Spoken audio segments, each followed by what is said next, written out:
একটা ফান বানাই বাপের জন্য।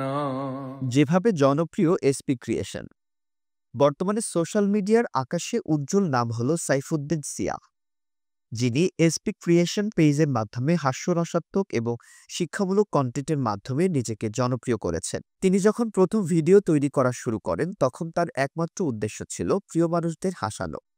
তবে এখন সেই ভিডিওর মাধ্যমে হাসছে পুরো দেশ। এসপি ক্রিয়েশনের মাধ্যমে সিয়াম এমন কন্টেন্ট তৈরি করেন যা সাধারণ বিষয়কে অসাধারণভাবে ফুটিয়ে তোলে।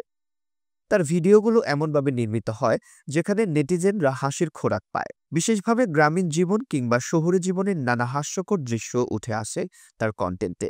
সিয়ামের অভিনয় কৌশলও বেশ ভিন্ন। সচরাচর কন্টেন্ট ক্রিয়েটররা একটি কিংবা দুটি চরিত্রে সীমাবদ্ধ থাকে, কিন্তু সিয়াম প্রতিটি ট্রেন্ডের সাথে মানানসই নতুন চরিত্রে অভিনয় করে। ট্রেন্ড অনুযায়ী ক্যারেক্টার পরিবর্তন করে থাকেন এবং কখনোই এক চরিত্রে আটকে থাকেন না। তার এই বৈচিত্র্যই তাকে অনন্য করেছে।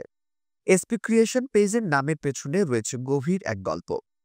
এসপি বলতে সাইফুল্লাহ নামটি বোঝানো হয়েছে, আর অপর অক্ষরটি তার প্রিয় মানুষের নামের স্মৃতি ধরে রাখতে ব্যবহৃত হয়েছে। সেই প্রিয় মানুষটি হারানোর পর সিয়াম কিছু সময় গভীর মানসিক অবস্থা এবং ডিপ্রেশনের শিকার হন, তবে তিনি হারিয়ে যাননি। কাজের মাধ্যমে নিজেকে ব্যস্ত রেখেছেন এবং সেই প্রিয় মানুষের স্মৃতি একেবারে হারাতে দেননি।